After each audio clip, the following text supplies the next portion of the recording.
Começando então mais um episódio do nosso podcast Ideias e Propósitos. É um podcast para trazer relevância para a sua vida, para trazer conteúdo e, lógico, trazer edificação. Aqui a gente fala sobre empreendedorismo, aqui a gente fala sobre vida espiritual, aqui a gente fala sobre crescimento. E é isso que nós precisamos. Precisamos nos centralizarmos e estarmos ainda mais alinhados de acordo com a palavra de Deus. E o nosso podcast traz hoje, gente, uma presença ilustre.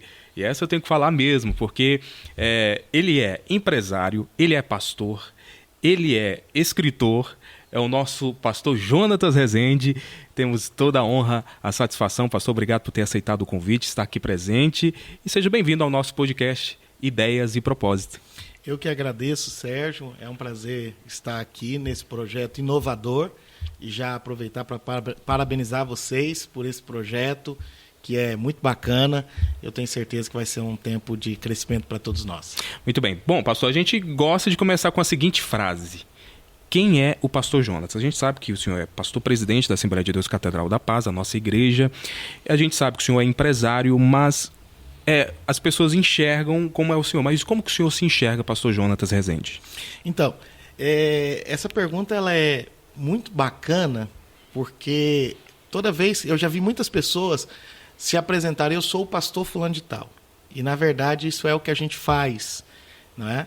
Na verdade, a gente é o Jonatas, e não o pastor Jonatas. O pastor Jonatas é uma função que você exerce, e é um chamado de Deus, mas eu sou o Jonatas, uma pessoa que tem as suas fraquezas, tem os seus pontos fortes, tem os seus momentos bons, seus momentos ruins, mas, acima de tudo, sou filho amado de Deus, sou alguém escolhido pelo Senhor. Então, esse sou eu. Tá? Agora, a gente faz muita coisa. Eu sou pastor da Assembleia de Deus Catedral da Paz, uma igreja relevante, sou empresário, hoje atuo em 2 segmentos, que é escola e também construção civil. Sou pai do Luiz Gustavo, da Gabriela, sou esposo da Denise e sou amigo, sou filho, então sou muita coisa, graças a Deus. Pastor, agora, como que o senhor identificou, não, eu vou ser pastor, eu decido hoje seguir esse ministério, como que foi isso? Algo despertou no senhor? Foi através de um sonho? Conta um pouquinho da história. Então, Sérgio, acontece que, acho que diferente de muita gente, eu desde menino, logo que eu fui batizado nas águas, eu já tinha o entendimento de que o meu chamado era pastoral. A partir de quantos anos? Eu tinha 12 anos quando fui batizado, 12 para 13 anos, e a partir dali eu já tinha o entendimento, já queimava no coração. Era interessante porque eu via um pastor e eu já me identificava e dizia para minha mãe, dizia para as pessoas, um dia eu vou ser pastor. Então, desde que eu comecei na fé em Cristo, eu já me identificava, eu já sabia. Não houve, acho que assim, aquele momento que eu tivesse um sonho ou uma palavra profética ou qualquer coisa. Eu tinha o entendimento que esse era o meu chamado, que era o propósito de Deus para a minha vida, desde ali da minha adolescência, do início da minha adolescência. Eu acho interessante o senhor contar isso, mas existiu ali uma referência para o senhor ali naquele momento, a princípio, falou assim, nossa, isso aqui é uma referência para o meu ministério, para a minha vida. Existiu essa referência para o senhor? Então, eu acho que o próprio pastor, né, que foram os meus primeiros pastores ali, eles me serviram como referência. O início da minha fé se dá ali na cidade de Minaçu, então eu tinha como referência ali o pastor Isaías da Silva Negrão, o próprio pastor da igreja, da congregação em que eu congregava, que era o pastor Pedro Gomes na época, uma pessoa extraordinária, sem muito estudo, mas cheio de sabedoria, e tudo isso ia servindo como referência.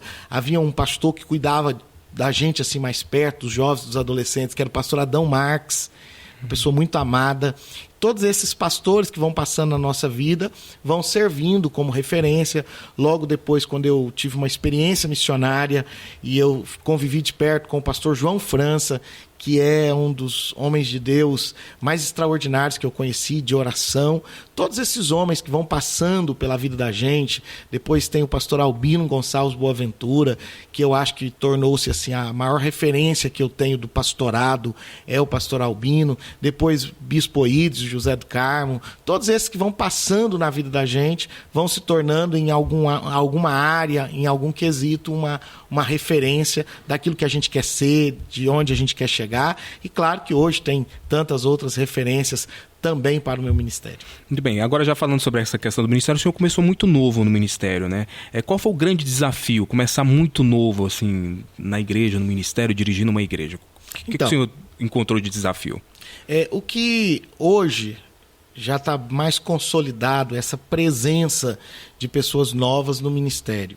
Hoje já não é como na minha época, em que havia uma barreira muito grande por aceitar pessoas jovens e principalmente solteiros. Então havia um bloqueio nessa ideia de que fulano é solteiro, ele ainda não está na hora. Então é um desafio. Eu, quando fui dirigir igreja, eu era, acho que, o único solteiro no campo de Campinas. Acredito eu que não tinha outro, principalmente na idade que eu tinha, muito jovem. E é um desafio de aceitação. Primeiro porque muitas pessoas vão sempre olhar ali com aquele olhar de descrédito, né? Ele não está pronto ainda, ele não está maduro. É um desafio também porque, de fato, falta a você a experiência dos anos, a experiência da vida, para lidar com determinados assuntos que um pastor precisa lidar. Então eu tive que aprender ali, lidando com assuntos dos outros. Por exemplo, como é que você aconselha um casal que está passando uma crise no casamento, mas você não é casado?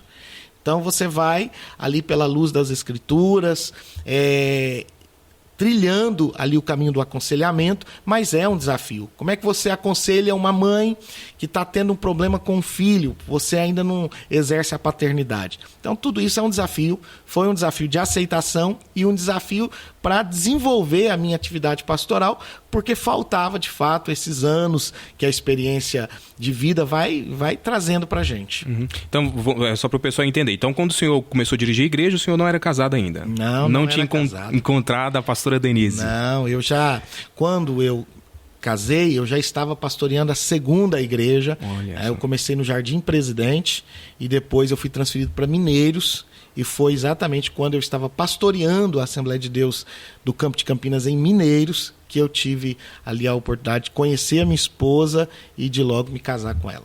Agora conta pra gente, isso é lógico, né? Hoje é uma inspiração muito grande, né? A gente olha assim o ministério do pastor Jonatas Rezende, é uma inspiração para muita gente, uma referência para muitos. Como que nasceu esse projeto Catedral da Paz? Então, Catedral da Paz é um projeto, aí eu digo que nasce de Deus, de fato, porque eu não tinha nenhum pensamento sobre isso.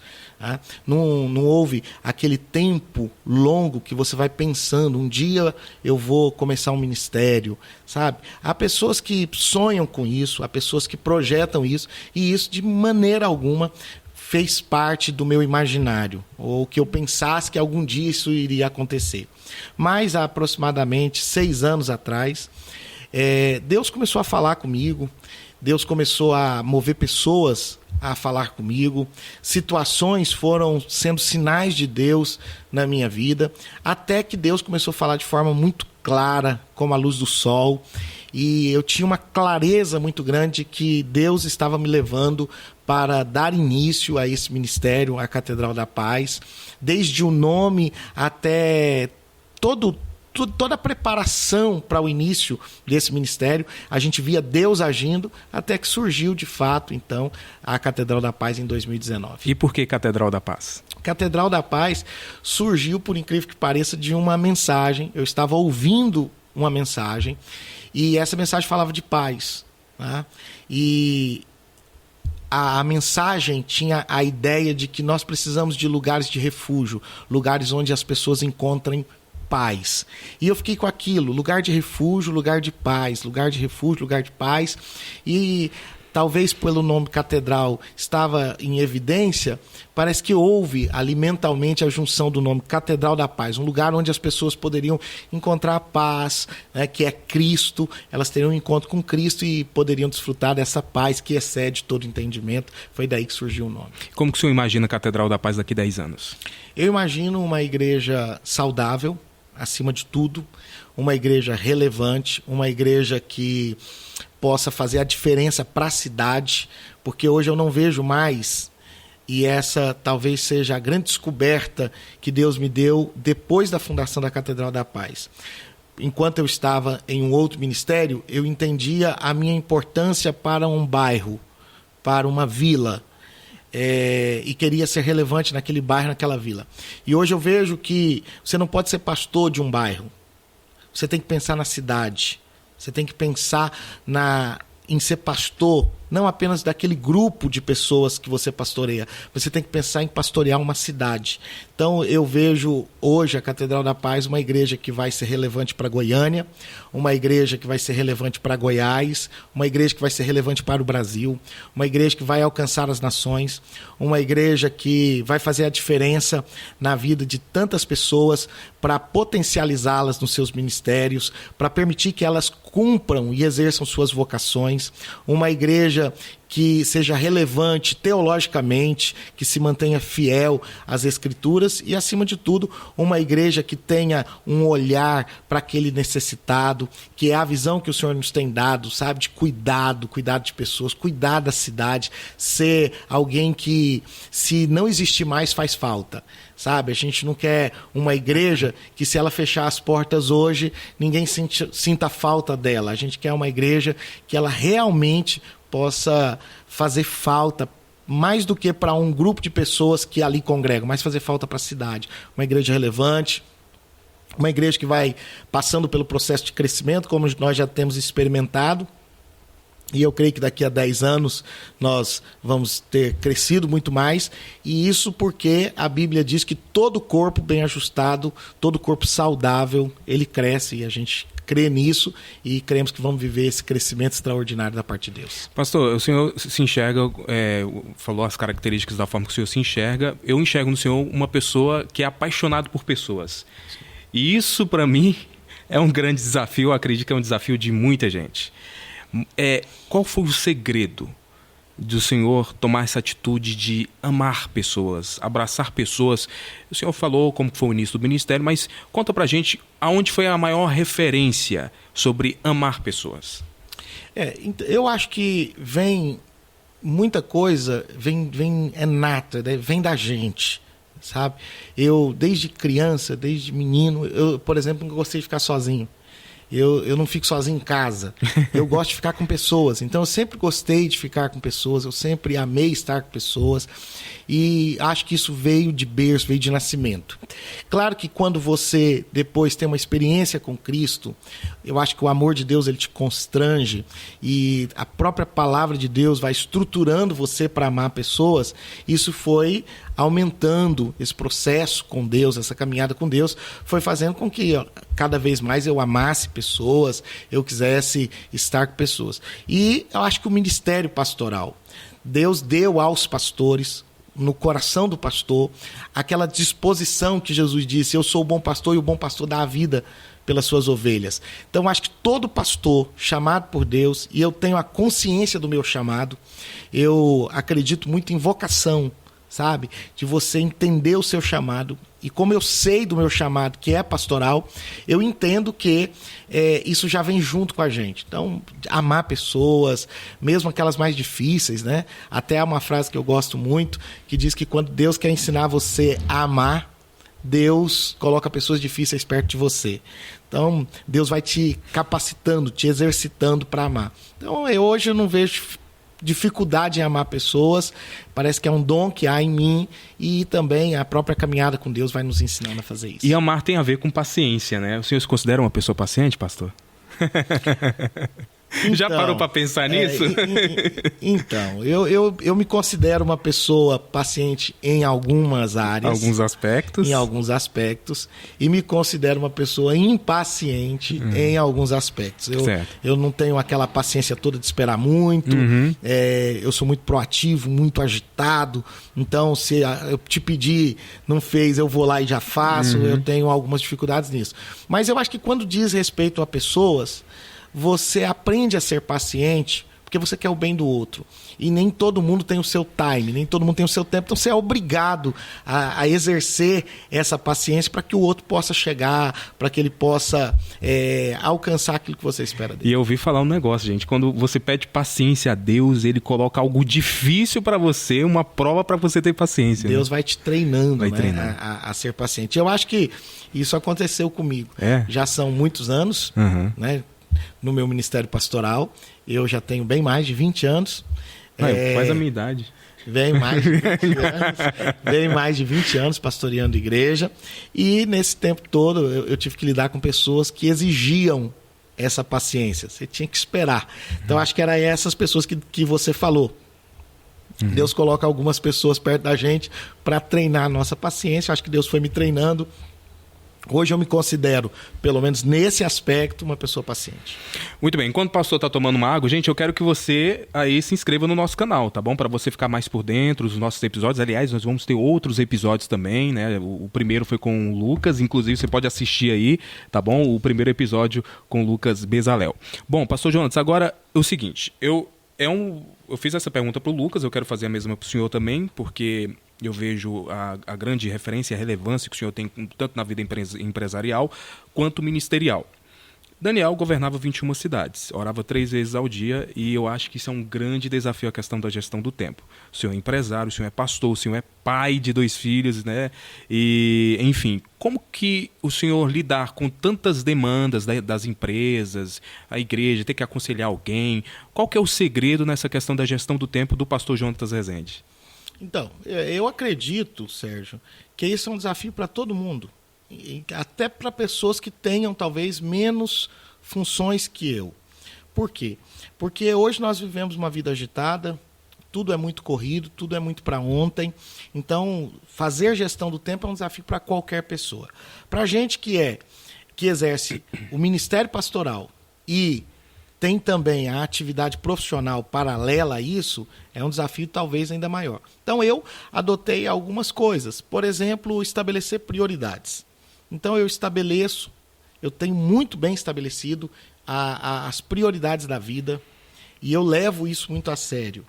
Por exemplo, família. Então essa é uma prioridade. Então eu tenho o meu dia com a família, e aí eu priorizo aquilo de maneira Claro que nem sempre você consegue, mas muito raramente eu quebro isso, então eu priorizo família.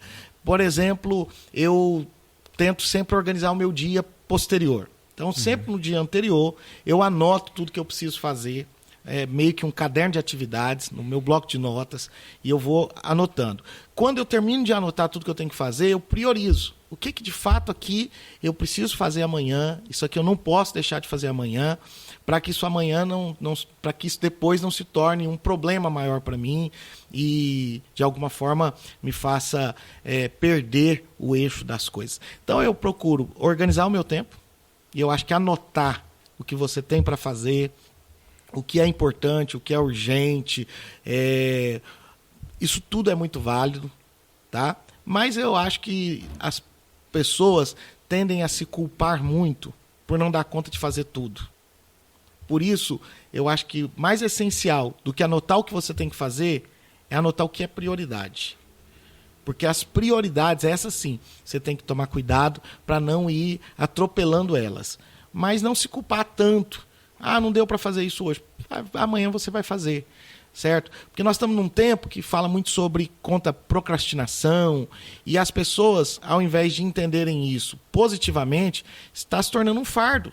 Então tem muitas pessoas hoje que se culpam o tempo todo porque elas não estão dando conta de atender suas demandas. Então, elas se culpam, elas se sentem incapazes por não estar dando conta de atender tudo que elas precisam atender. Então eu procuro fazer a minha lista de atividades, procuro estabelecer minhas prioridades e procuro atender à medida do possível aquilo que dá.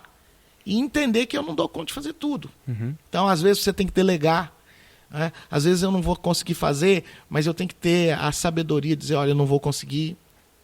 Aprender a falar não. Aprender a falar não é algo fantástico. Quando você entende o seu propósito, o Luiz Hermínio falou uma coisa que chamou muita atenção. O Luiz Hermínio disse que a agenda dele era governada pelos homens. Então ele ia onde ele era chamado e ele dificilmente dizia não. E agora ele entende que eu preciso estar onde está alinhado ao meu propósito, onde de fato vai contribuir com aquilo que eu entendo ser o meu chamado, e tem que aprender a falar não para aquilo que vai me desviar do meu foco. Então hoje, por exemplo, eu falo muito não. Olha, eu não posso, não dá para te atender, não dá para fazer isso, infelizmente eu não tenho esse tempo, porque se você disser sim para tudo, você vai sacrificar sua família, você vai sacrificar seu ministério, você vai sacrificar sua vocação, você vai sacrificar sua vida profissional e depois você vai estar frustrado. Então, dizer não é uma coisa bacana para fazer gestão do tempo. E dizer sim para tudo é dizer não para muita coisa, né? Quem diz sim para tudo está dizendo não para si. Né? Você está se anulando. Quem aprendeu a dizer só sim está dizendo para si um não e está se anulando, porque daqui a pouco você vai estar frustrado.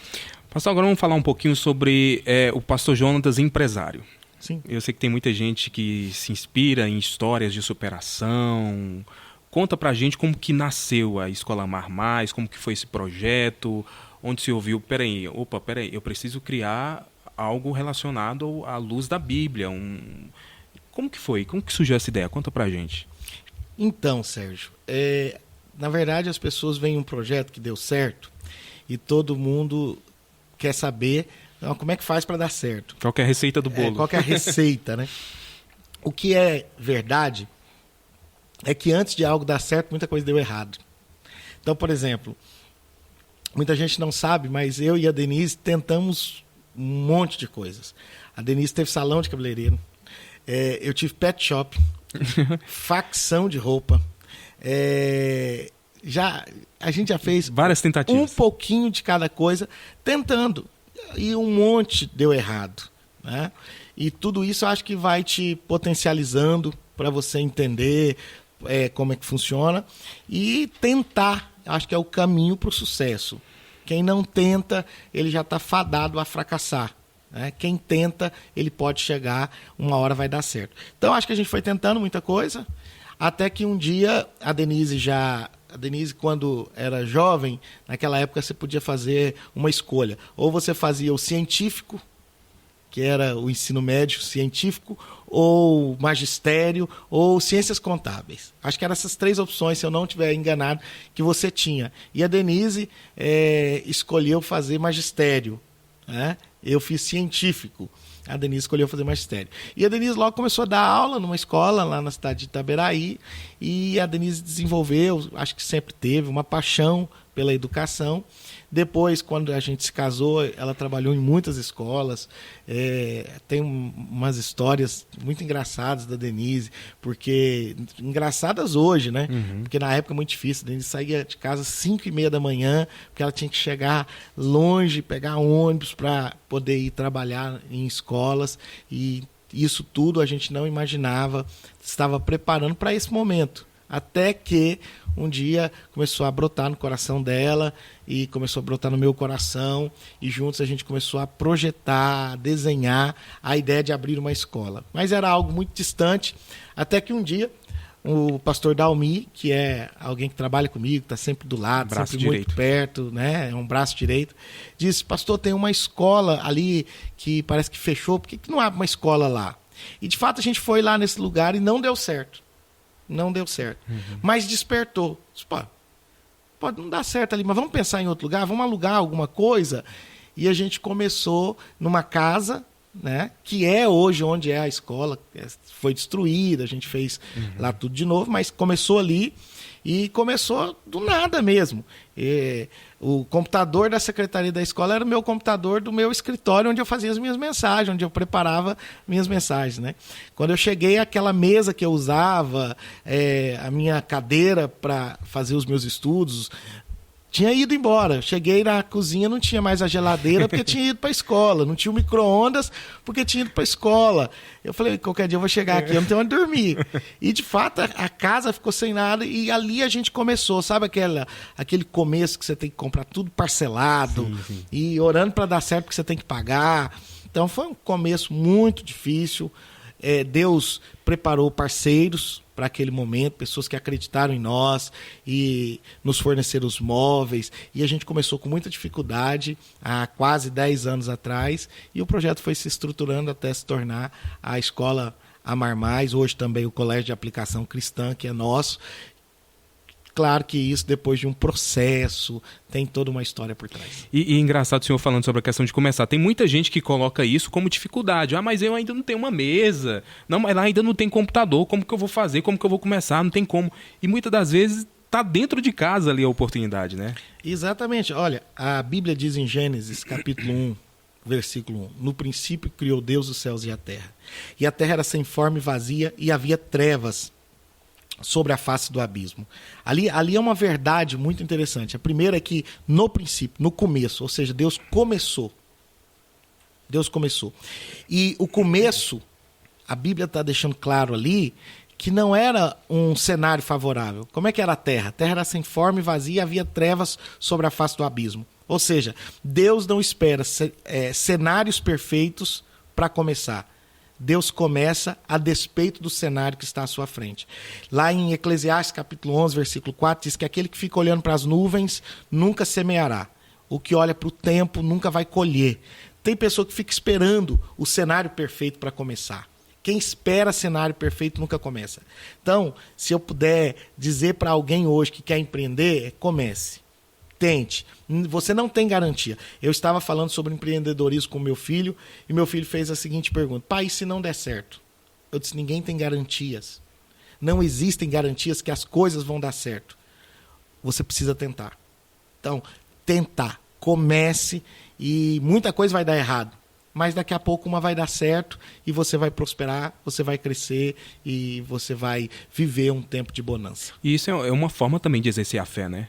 Claro, a fé é exatamente isso, é olhar para aquilo que não está diante dos seus olhos. Eu estou vendo algo que ninguém está vendo, né? Então você começa e você não tem garantia.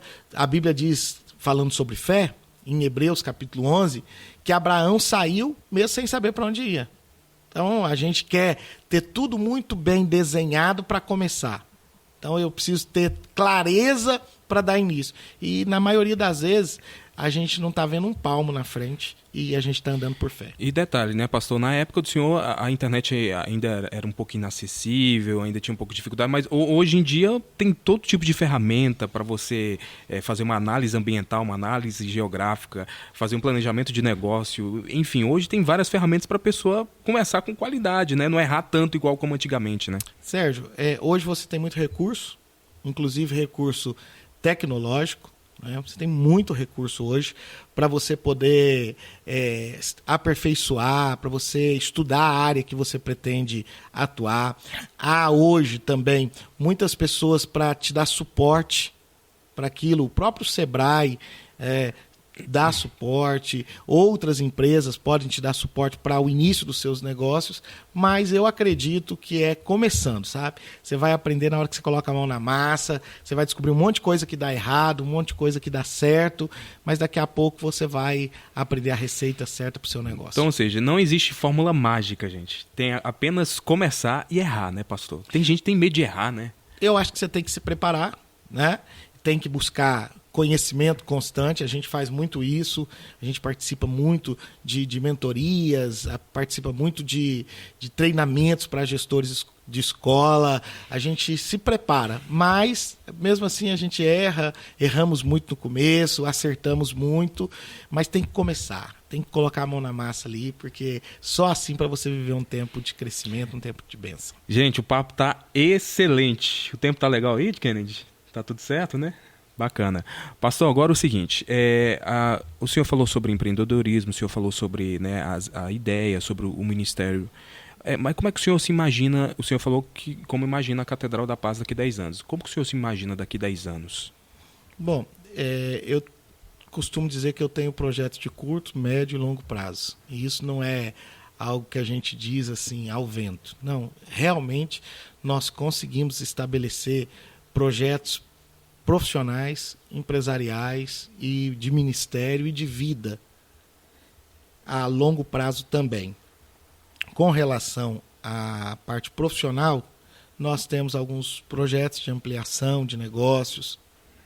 Eu tenho hoje um projeto que é consolidar uma empresa chamada Revital Construtora, que tem um projeto de revitalização de casas. Nós temos alguns projetos que já estão em andamento, mas que vão levar um tempo para se consolidar na área educacional. Nós temos, eu e a minha esposa, um outro sonho de um outro empreendimento que também está ali em stand-by, esperando, porque você não pode fazer tudo ao mesmo tempo. Então, você, apesar de não esperar o cenário perfeito, você precisa entender que também existe um tempo para cada coisa, porque senão você vai atropelando os processos. Então, nós temos, com relação ao ministério, hoje o meu foco é a Catedral da Paz. Eu não tiro meu olhar, meu coração daquele projeto que o senhor colocou na nossa mão.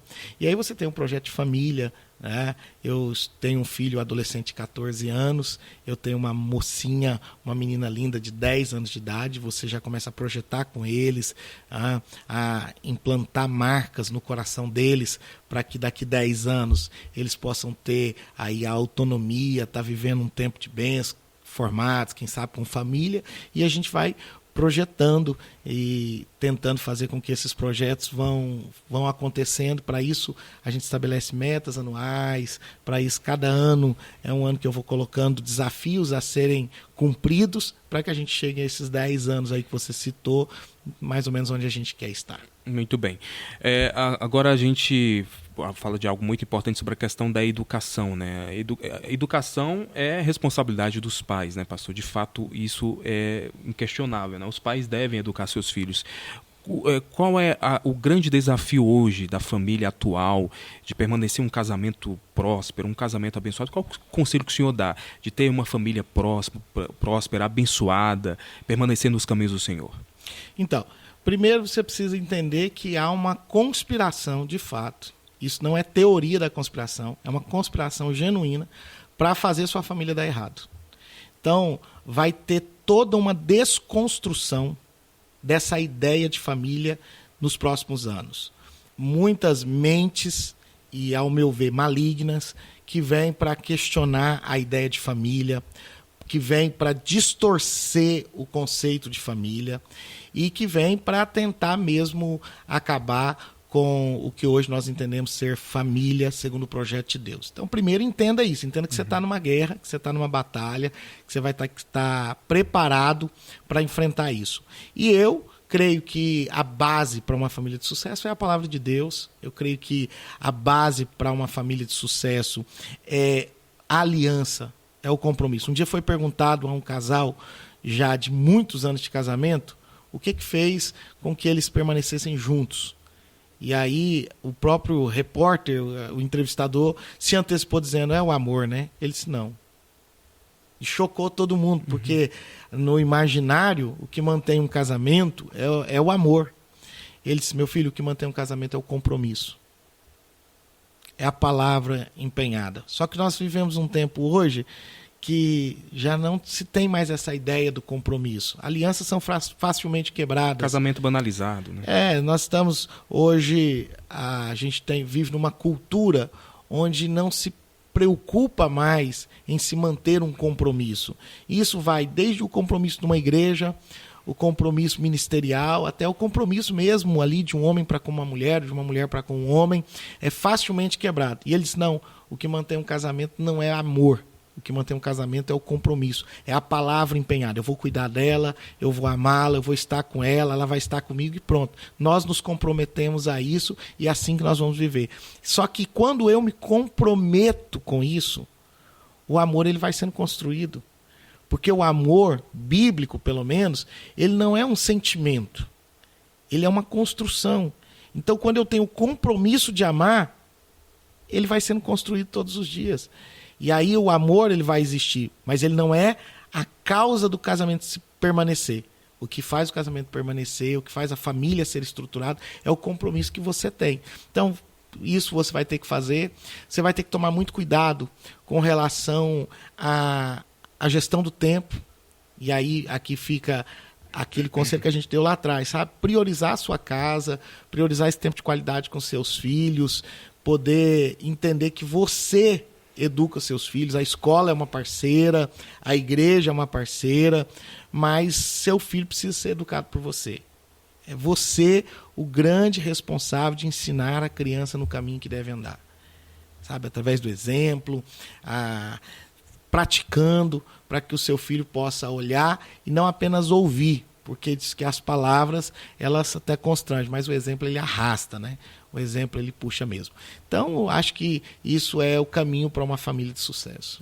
O senhor falou algo muito interessante ontem também, ensina a criança no caminho, né? E não exatamente. O caminho, né? É porque ensinar o caminho é apontar uma direção.